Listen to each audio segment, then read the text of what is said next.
Alright guys, back in another video, and this time we're going to be going over one of my favorite leaders and the deck that goes along with it with its current format, especially posted after Draft Box 4.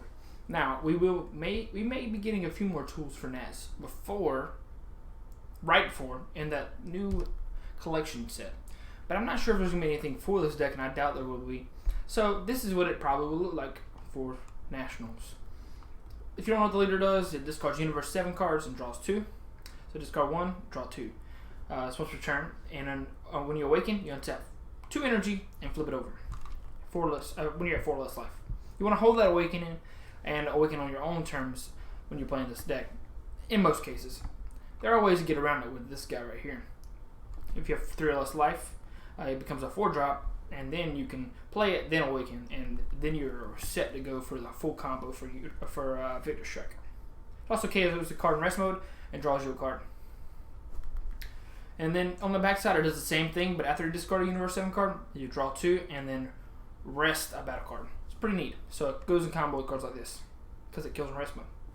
Okay, so start by card. It's like a basic Universe 7 deck. If you've ever seen one of these, this is your turn 1 play. Look at the top 3, grab Universe 7, helps you dig for Victor Strike.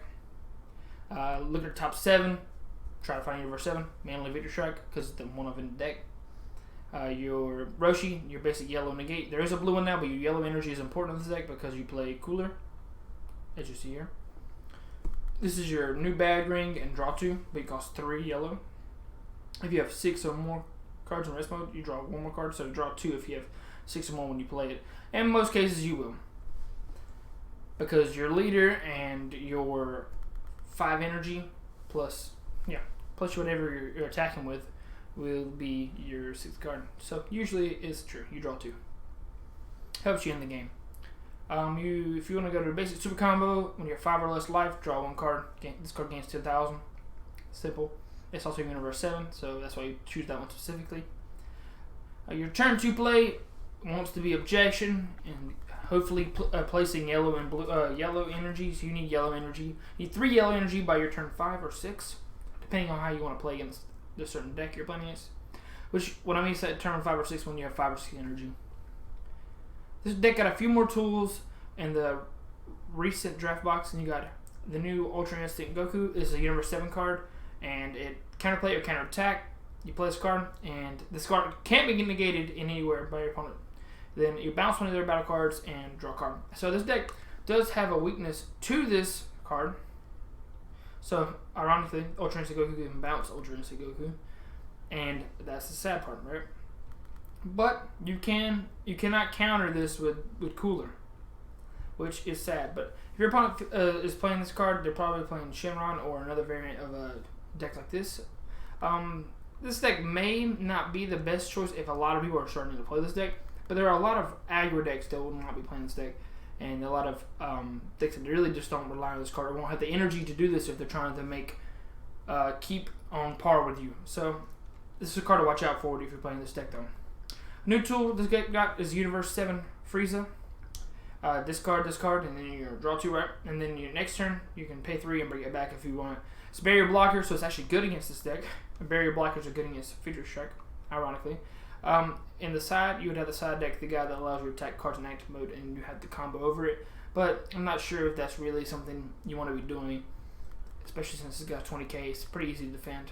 If it's a 30k attacker at it, so they can. If you don't combo up, it'll just survive. Or the thing is, this card is recurable, so it's pretty strong for the deck. Basically makes you a leader if you discard this a +1 potentially down the road, or an extra +1. Figure Majesty, if you want to know this is in the deck, why this card is in the deck, is mainly because of the untapped 2 energy. So you play it on your turn 3. Turn 3.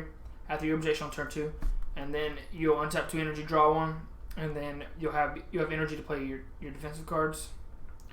Also, this card, your turn 5, so 5 or 4 or 5, whichever one you want to do it on, you can do your whole combo for Victor Strike and have the energy open for your bad ring.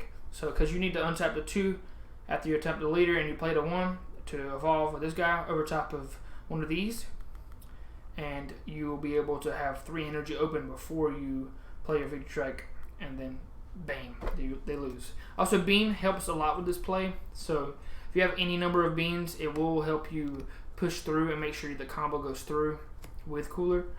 So be aware of that. Bean will help you a lot in this deck. So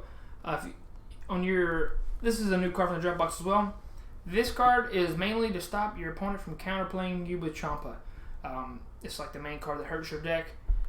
So if your opponent is playing something with 2 or less, you can counterplay it, bounce it to their hand, and then choose it on your blue battle cards and energy cost 3 or less when it returns to your hand. So you can bounce this guy out of your hand and this guy out of your hand, and that's really it. So that's the only application it has with that, but it's mainly for not bouncing these guys. It's mainly for just making it where your Champa doesn't kill your play. Because if they Champa one of these, if you don't have the energy open, you're going to have to pass turn. So this guy is like at all costs Vegeta, which is right here. They both untap an energy and draw a card when you play it. But this one can take 2 cards from your life as many times per turn as you'd like. Usually you're going to go down to 1 life if you're really going for the game. And he'll get boosted 10,000 power for each. This guy pumps 3,000 for each energy you have, and you only get to do it once. And if you're at 5 more energy, the card gains triple strike if you don't know what it does. It's mainly an alternate win con in this deck, and it's also a Universe 7 card. Also, these are Goku and Vegeta, so this deck can side in Gogeta 7 if you'd like. If you feel like this is not going to be helpful in that matchup, you can side in 1 more copy of each of these, and then side in some Gogeta 7s. Also, you could side in Gogeta 5s if you'd like. I'm not sure if that's really an application you want to do in this deck, because you're not trying to drag out the game, you're trying to end it with Gogeta 7 or some game-winning like fashion. Trunks Power every single time. This is mainly for recurring your Victor Strike or any of your pieces that you need against Janemba. It's also just a really good overrun card, and it can potentially end the game along with that Akasu Vegeta. As I stated, this guy over here, you can evolve with this guy over top of him by EX Evolve 1. Place 2 Universe 7 cards from your hand as your drop area, and you throw it over top of either one of these. He has triple attack, so you can attack twice with him, and he has critical 35k. So it is pretty decent if your opponent doesn't know you have Victor Strike to bait out some of the cards in their hand. And then, yeah. Also, this card is like your last-ditch effort to try to get Victor Strike mainly. You hold it until you get to the point where you, after you play this a couple times or one time, you can go into this afterwards, and it helps you dig as far as you can down on your deck until you get to Victor Strike. The only times this deck really does struggle is whenever your Victor Strike is in your life and you can't get to it. So you have to find another way to win. A lot of times this deck will just play sort of like Toa and just not attack you. If you know you're going for Victor Strike, play that game. But if you're not, you're going to have to start attacking and finding different ways to win. Another card I didn't speak about much, but it's Time Magic. Is your Sparking Negate. It's really good against Shenron, because if you give something triple attack, you can give it that. So I would probably side 1 or 2 more copies for that matchup. You can also just play this against the Shenron variants that can't do anything about barrier blockers at all. And this card is pretty good against its matchups. All in all, this is basically the same kind of effort as a ramp deck, but your win con is always on turn 5. Their win con is mainly on turn 5 if their play doesn't get interrupted. Card I will mention, because I do think this is a relevant thing to mention that most of you don't understand or won't think about. Because I just thought about it on my own, just trying to figure out what I could do in the side. Because there's a lot of new cards introduced since the last time I played this deck, so I haven't really sat and thought about the cards you can side. You can also side Motaito. It's a pretty decent card. I would probably side 1. You can side. Well, I'm just gonna search it.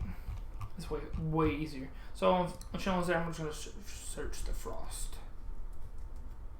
So the Frost is Deadly Poison. So this card doesn't have to have the blue or yellow, like the dual colored card in your energy for you to play it. It just costs the blue and yellow, and those decks energy is always blue and yellow. So you can play this against the Shenron matchup if you're going first. They'll play Whis with World Peace, and you're just going to negate it and draw a card, and it slows them down enough to where you will win before they do, guaranteed.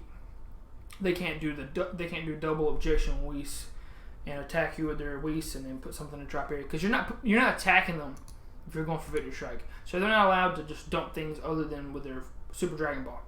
So the Super Dragon Ball is like their last ditch effort to put things in drop area as they're drawing cards. So keep that in mind. But all in all, this is a pretty strong deck. I'm not sure if it's the perfect choice for Nationals, but this is a solid list for you to play around with, especially at locals. And this is my favorite, one of my favorite leaders. I think it's my favorite yellow leader in the game, and it's really cool. Thank you guys for watching once again. And next video, I'll be posting a Gogeta, and I'm gonna go back to trying to work on draft box 4 of Vegeta lists.